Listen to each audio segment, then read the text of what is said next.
Abhishek, what's up? You look worried again. Sir, I have been attending your classes, doing everything, scrolling Insta, but still my VRC scores are not increasing, sir. I did every strategy. First I read the questions, then I came back to our passage. I solved only RCs, only VA, but still I am scoring under 20 only, sir.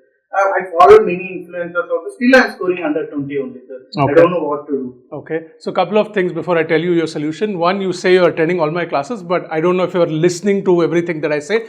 And why are you following all influencers if you're attending my classes? I'm kidding. But anyway, the video, Abhishek, that I'm going to talk about is probably going to solve all your problems.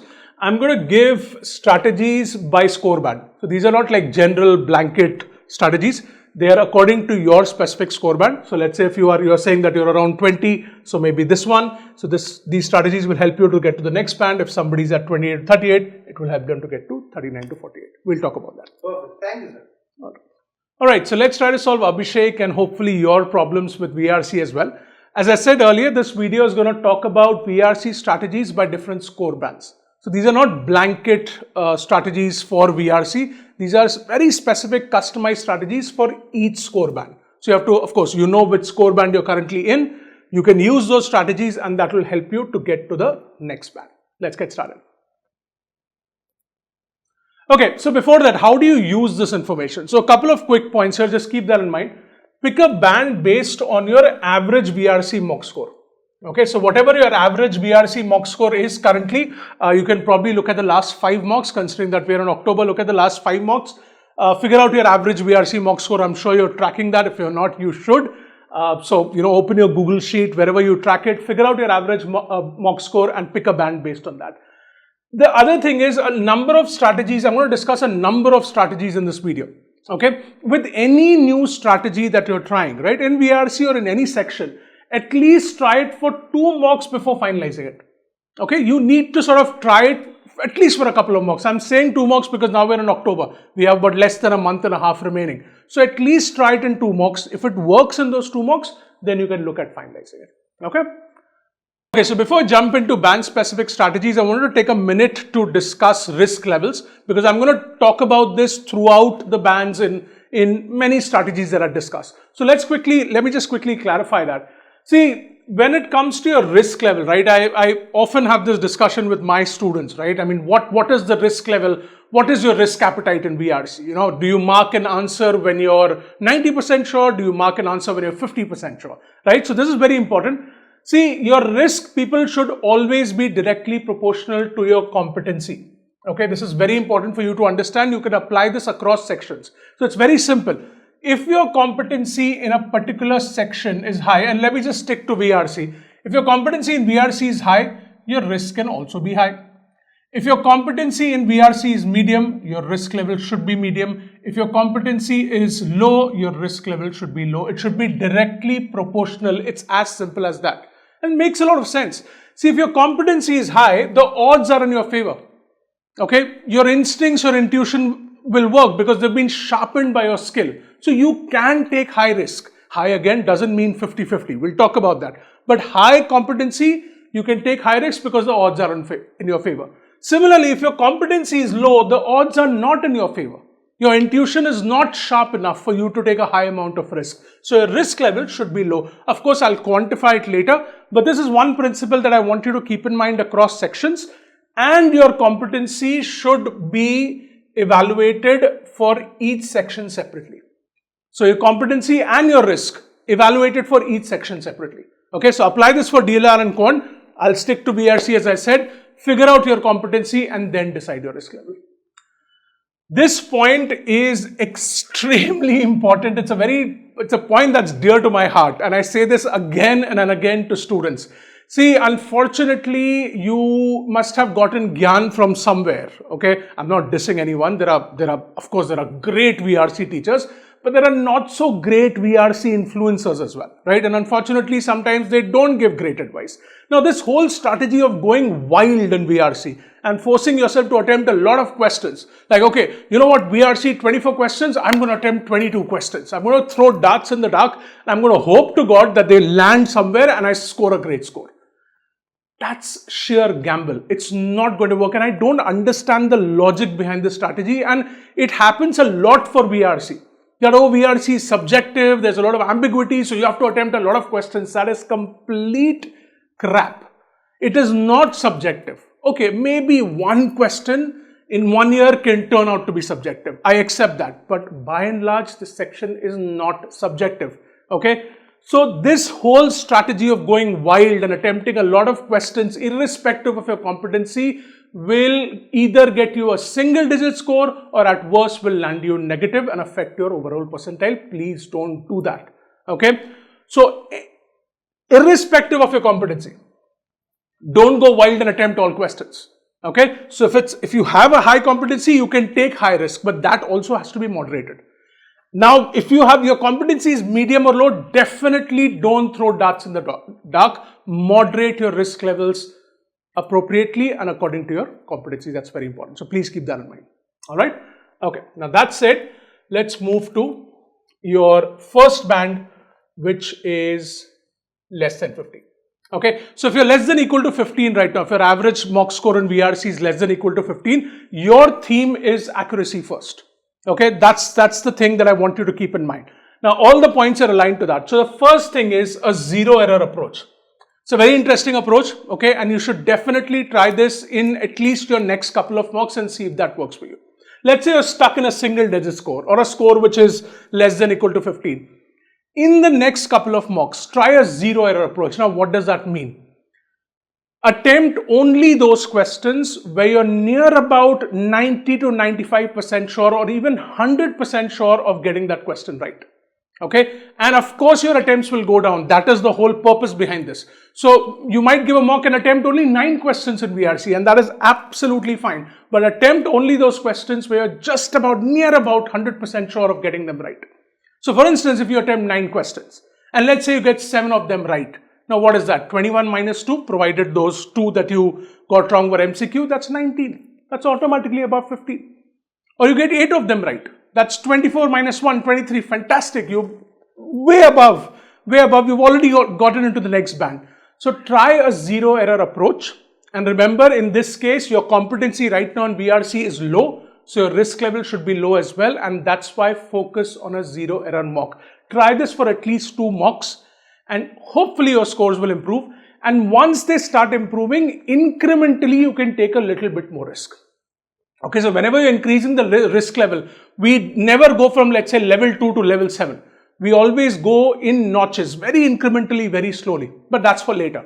For now, I want you to try a zero error approach. So keep that in mind. Alright, so the second point is choosing RCs strategically. Now, this is a very common question that I get from students. How do I pick RCs, right? Most students don't attempt all 4 RCs. So obviously there is a choice, either you're attempting 3 or 2 or 1. So the common question is, how do I pick the right RCs? Now, if you're in this band, less than equal to 15, you're probably attempting 1 or 2 RCs. So in this case, you can take a minute or a couple of minutes in the beginning to choose your RCs. And how do you choose RCs? Keep 3 things in mind, and I'll write that down quickly. One is consider the genre. Second is consider the general complexity of language. My writing is atrocious, apologies for that. And third, concrete versus abstract. So let me quickly explain this. You have to keep these 3 factors in mind. One, consider the genre of the passage. See, all of us have favorite genres and genres that we're not comfortable with, right? A lot of you might like business and economics and technology and not like philosophy and psychology. So whatever your favorite genres are, keep that in mind, and that can be one of the factors to choosing your RC. Second, complexity of language. Quickly scan the RC, okay? Quickly scan it. You don't have to read everything. We're just choosing at this stage. So quickly scan it and see whether you're generally comfortable with the language or the language is complicated. There are very heavy duty vocabulary words that you don't understand. Probably that's not a good RC for you to solve. And third thing is concrete versus abstract. Now, what does this mean? Concrete topics are tangible topics. So let's say if an RC talks about a particular fabric, or it talks about tiles, or it talks about elephant seals, it talks about whales, or even artificial intelligence. These are concrete topics. Abstract topics are ideas. It's up in the air, it's fluff. So generally, philosophy and psychology falls in that abstract category, and most students, unless if you're a humanities student, most students are not comfortable with abstract content. Okay, you might have faced that problem, right? Philosophy and psychology probably is a pain in the neck right now. So you can keep this in mind as well, concrete versus abstract. Quickly scan it to see if it's concrete, abstract, or a mix, and then take the decision accordingly. Now remember, take all these three factors into account before you make a decision. And also a key note here is this strategy is not foolproof. There is no foolproof strategy of scanning and picking an RC. Okay, even if you've taken these factors into consideration, you can, while reading the RC, you might realize it's difficult and you'll have to move to the next RC. So there's no foolproof strategy. But if you're scanning, and for this band you should scan, you can take these three factors and quickly decide which RCs you're attempting. You can take a minute or a couple of minutes even to scan and pick your RCs. All right? Okay. Third thing is, don't force yourself to solve all questions in an RC. This is very important. Again, this is one of my pet peeves with students.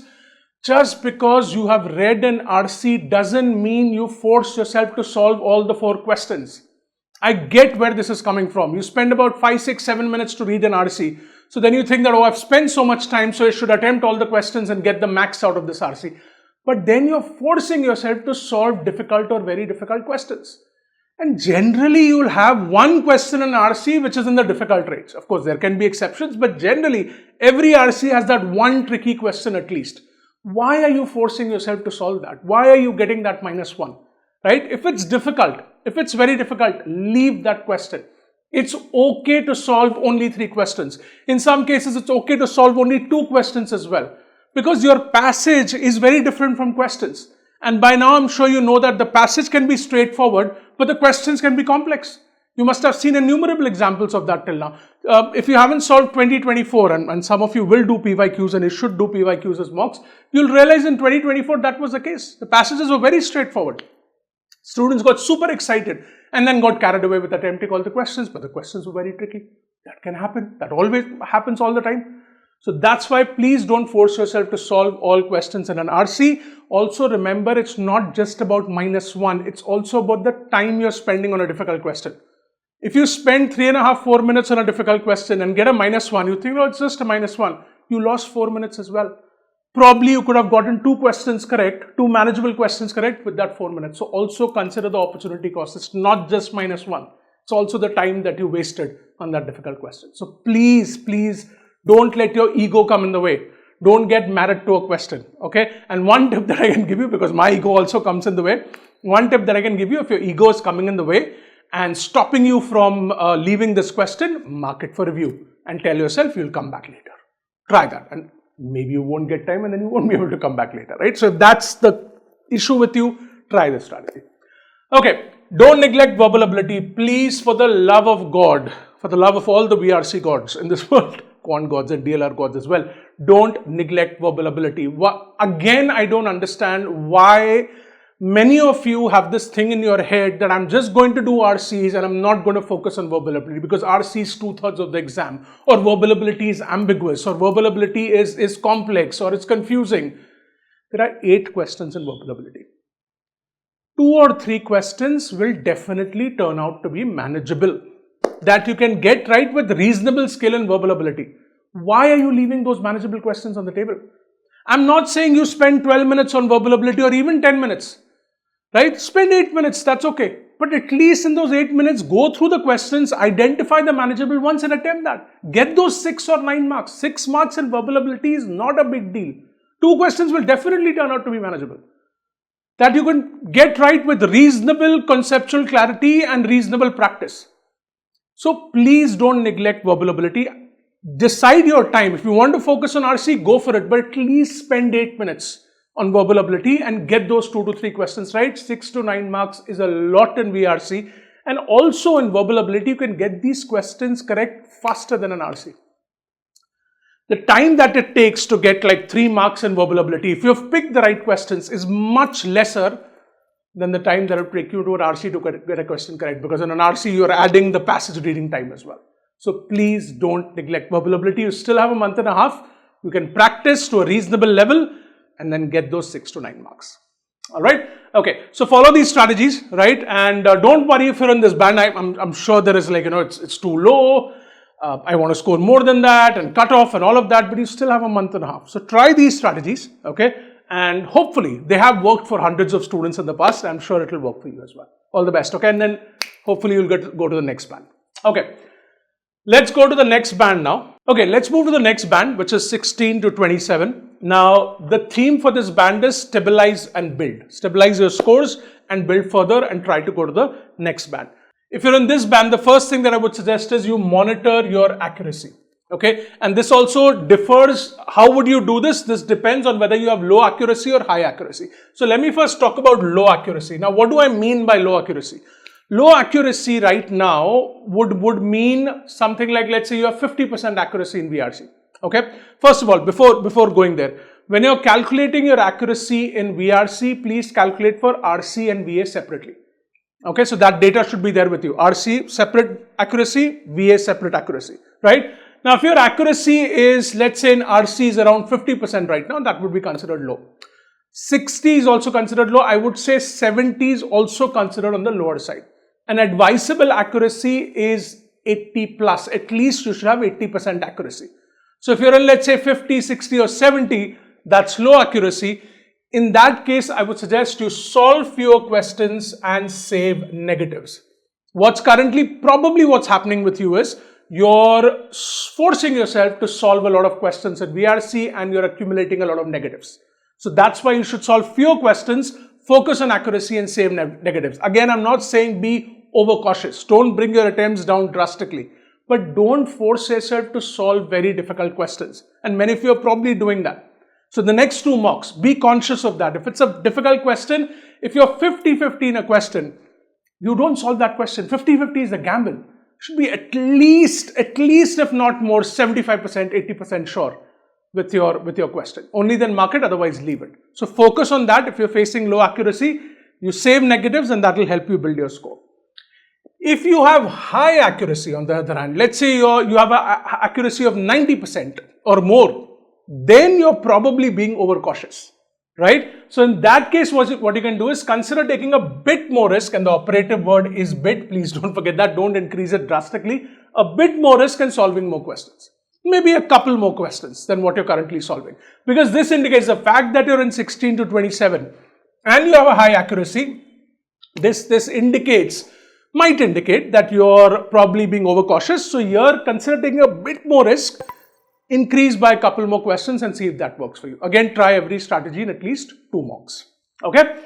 Alright, the second part is attempt verbal ability effectively. First of all, I hope you're all attempting verbal ability. If you're not, then listen to the previous band where I explained this in detail. But attempting verbal ability effectively is very important for you and this will help you increase your score. Now, what do I mean by attempting VA effectively? I'm talking about round 1, round 2. You must have heard about it. It's a common strategy that people adopt in CAT, especially in quant. In VA, you can do that. Okay, what this means is, see, what this strategy does is, it ensures that you don't leave a manageable VA question on the table. So there are 8 questions. Okay, this strategy, if you follow it, it will ensure that you solve all the manageable questions and don't run out of time and then realize that, oh, question 7 and 8 was manageable and I left it on the table. Okay, so what you have to do is in round 1, okay, it's very simple. In round 1, you solve only, so you basically solve VA in 2 rounds. Let's say you're spending 10 minutes. You solve VA in 2 rounds. In round 1, solve only the manageable questions. So look at question 1. If it's manageable, solve it. If it's difficult, leave it. Then go to question 2. Question 2 difficult, leave it. Question 3 manageable, solve it. Solve only the manageable questions. So let's say in round 1, you solve about 3 to 4 questions. And then round 2, you'll have about 2 to 3 minutes where you can solve 1 to 2 more difficult questions. Okay, so do round 1 and round 2, but in round 1, definitely attack all the manageable questions and make sure you're not leaving a single manageable question on the table. So think about that. This strategy works for a lot of people. Okay, again, I'll quickly repeat it. You look at a question. If it's manageable, you solve it. If it's difficult, you leave it. If it's manageable but time consuming, you mark for review in round 1. Then in round 2, you come back and attack those mark for review questions. All right, okay. The last part is ask yourself, can you solve one more RC? See, if you're in this band, right, you're probably solving 2 RCs and VA, and that's getting you a score of 16 to 27. So ask yourself now, can you solve one more RC? Now, how is that going to happen? Because it's a tall order, right? Solving one more RC, that means you need that time. You need at least what?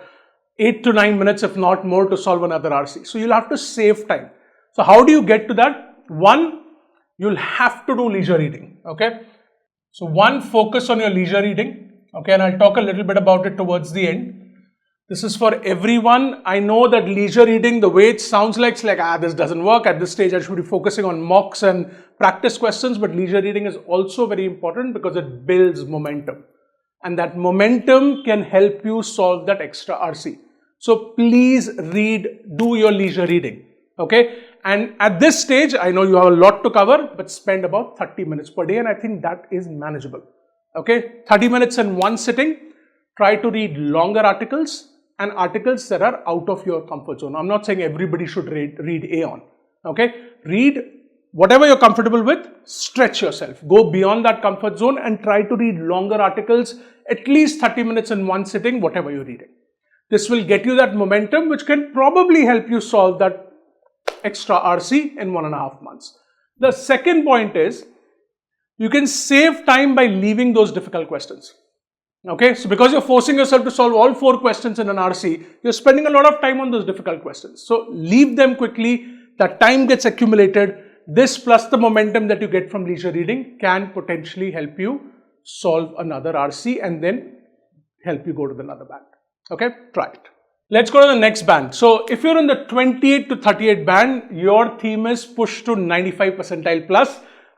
First thing is, you're doing very well. Good job. Okay, be happy. 28 to 38 band in VRC is very good. So good job. Good job. Very good job. Maintain it. And now the idea is to push you so that very confidently you can land up in the 95 plus percentile bracket for VRC. Okay. Now what do you do in this case? The strategies, of course, here are different. 28 to 38 band indicates that your competency is high. Okay, so because your competency is high, your risk level can be high as well. Consider taking a little more risk. Again, the operative word is little. Please don't go wild. Don't go from level 5 to level 10. Don't do that. So consider taking a little more risk and solving more questions. You know, that can be a couple of questions, and incrementally you can increase it. This might give you that 3 to 6 or even 9 marks and then help you go to the next band. Okay, so here your competency is high, so I can confidently ask you to take a little more risk, maybe increase it by a couple more questions, right? Let's say if you're operating at an accuracy level of 80 to 85, mark a question if you're 75% sure. Okay, your competency is high, so it's okay. Sometimes you can probably even take a risk with 70%. Again, I'm saying this because your competency is high. So with 1 or 2 questions, you can do that, right? You're a little iffy about the question, not 50-50. 50-50 should be left by anybody, right? Including the 100 percentile. That doesn't make sense. That's a gamble. But usually I would recommend 80, but in your case, because your competency is high, let's say 75% sure, and in some cases 70% sure, you can take that gamble and see if that works for you. Do that for a couple of questions, and that might give you those marks that you need to get to the next band or comfortably be in this 95 percentile plus band. All right. Attempt verbal ability effectively. This is very important for you as well because you're optimizing. So I discussed round 1 and round 2 in the previous band. If you jump directly to this band, please go back to the previous band. Check this out. I've discussed round 1 and round 2. Please do that and optimize your verbal ability scores. Alright, so what is an extra RC question squeeze? It sounds weird and it sounds very interesting as well. See, there are certain questions in RCs, right? You would have seen them where we are talking about specific questions that talk about very specific portions of an RC. Let's say the question can say, what can you infer from this particular phrase? And then that phrase from the RC is included in double quotes. Or which of the following can be inferred from the first paragraph? Or which of the following can be inferred from the second paragraph, right? So questions that focus on very specific points of the RC and focus on points in the first half of the RC. Right, so if the question talks about the first paragraph, that's gold. You know, you should definitely use that for an extra RC question squeeze. I'll explain that. Or even in the first half, or a particular phrase that appears in the first half. See, these questions can potentially be answered by somebody who has a high competency without reading the entire passage. Now, let me make it very clear. When people ask me, should I go to questions first before reading the passage? The answer is a flat no. Absolutely no. Don't do that. Read the passage and then go to questions. These are not factual RCs from school that can be solved by looking at questions directly. They are very complex RCs. But in case of specific questions and for people with high competency, I'm making this very clear, you can potentially, what you can do is, so let's say you have about 2 minutes remaining. Okay, let's say you did your RC, okay, you spent about 30 minutes in RCs, you did a good job, 8 minutes on verbal ability, you finished it, whatever manageable questions, and now you have 2 minutes remaining. Now, what do you do with those 2 minutes? You might have landed in that situation in a mock as well. In that 2 minutes, whatever RC you've left, check the questions. If there is a very specific question pertaining to the first paragraph or first half, see if you can solve it without reading the entire passage. Sometimes it works.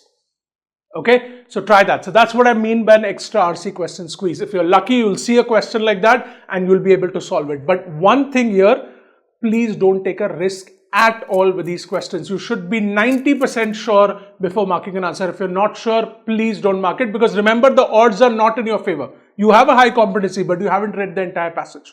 Okay, so if you're 90% sure that you've got this question, this specific question pertaining to the first half, mark it and grab those 3 marks.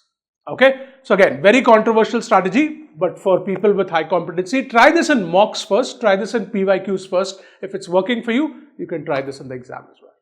Right? Okay, now let's go to the gold diamond standard, right? If you're in the 39 to 48 band, now this is a funny slide, because if you're in the 39 to 48 band, you don't really need my help, right? I mean, what else can you do? You're already like performing at what, God level in VRC? I'm kidding, but it's all about protecting the fortress that you've built with a lot of hard work, with your high skill and high competency. So first of all, congratulations, excellent job, amazing score. I can share now, this is where I'll nitpick, okay, and I'll share some strategies that might help you to further increase that score and make sure that you remain in this band consistently, okay. So this is all about optimizing. So you fine tune your strategies. There's nothing earth shattering here, okay. You're already doing very well. So fine tune your strategies. Now, what do I mean by that? Number of attempts, okay. Check your number of attempts. If you're being overcautious, right, then take more risk, and you can take more risk because your competency is high. If you're running wild, and that might be happening in this band with a lot of you, that you're just throwing darts. I mean, your competency is high, but you're also taking risks, right? You're basically saying there are 24 questions, I'm going to attempt 23 questions. I have to attempt 23 questions, or I have to attempt 22 questions. Don't have those set targets. Please leave out the very difficult ones. With your competency, you can potentially get those difficult questions right as well. But the very difficult ones where 50-50, leave those questions out. You don't have to attempt 22 or 23 or 24. Save that negative, save that time, and that will make sure that, you might further increase your score. Think about that. Question selection. Now, this is of course important for you, right? Again, if it's a very difficult question, fine, you're probably getting it right, but are you spending a lot of time unnecessarily, which you could have spent somewhere else, fine-tuning it? So focus a lot on your question selection. What I mean here is leave out the very difficult questions. Okay. Most likely you're attempting a lot of questions. Yeah, your attempt rate is pretty high. So try to control that a little bit. Don't come down drastically, but the 1 or 2 very difficult ones, just leave it. Or conversely, if you're being extra cautious, have faith in your skills. Your competency is very good. You can take a little more risk and bring up that score further. All right. Okay. Verbal ability attempt approach, again, I've discussed that in the previous bands. You can check it out. So definitely optimize your VA approach, because optimization is your theme, right? So definitely do that round 1 and round 2 and make sure that you're attempting all the manageable verbal ability questions. And of course, try to improve your skills further so that you can score more in VA, right? Okay, extra RC question squeeze is a beautiful strategy for you, right? People here in this band, I'm sure, are attempting 3 RCs already. Most people don't attempt 4 RCs. Try the extra RC question squeeze. You'll probably be able to do it with 1 question, but that 3 marks, and in this level, every 1 mark makes a huge difference. So that 3 marks will definitely increase your percentile further. All right. But yeah, good, excellent performance. You don't really need my help, but try these strategies and see if that works. Okay, awesome. All right, so that brings me to the end of the band-wise strategies.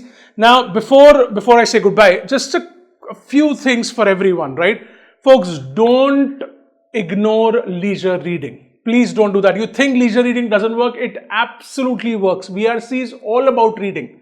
That's the core skill that they're testing. That momentum is very important. And this even includes people who are voracious readers. Don't think that, oh, I'll just focus on mocks because my reading skills are so good. I'll just focus on mocks and practice and get away with it. Keep reading. Keep reading at least 30 minutes a day. That momentum is gold. That momentum will really help you in VRC. And I have seen several students do that. Even the great students in VRC, they really amp up leisure reading in the last month and a half or last 2 months, and they actually see an improvement in this course because you get that momentum. And at this point in time, leisure reading, of course, leisure reading is always fun, but here now we're going to take an exam-focused approach. So here, read for 30 minutes in one sitting, longer articles, and step out of your comfort zone. Whatever your comfort level is, make sure you step out of it and stretch yourself and read tougher articles and longer articles. The longer the article, the more momentum you'll build. So don't ignore leisure reading. Of course, take your mocks very seriously, analyze them very well, that's very important, and do standalone practice as well. Okay, so apart from mocks, if you think you need standalone practice, do your RC practice or do your VA practice. If you need a revision of core strategies, then definitely do that, and make sure you're applying the best in class strategies. All right, all the best. We did a version of this workshop offline a couple of weeks ago in Chennai. It was very well received. We had hundreds of students and we got really good feedback.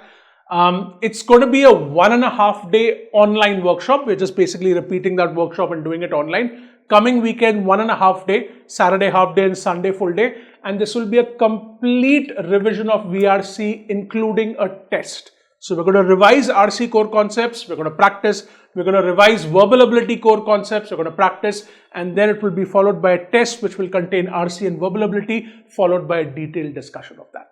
Alright, so complete revision of VRC, which will discuss all the best in class VRC strategies. I'm not going to hold back at all. Very power packed, 1.5 days. So if you're interested, you can sign up for that workshop. The link is in the description, or you'll probably see the link somewhere here as well. Definitely sign up, and I will see you on the coming weekend. Alright, all the best.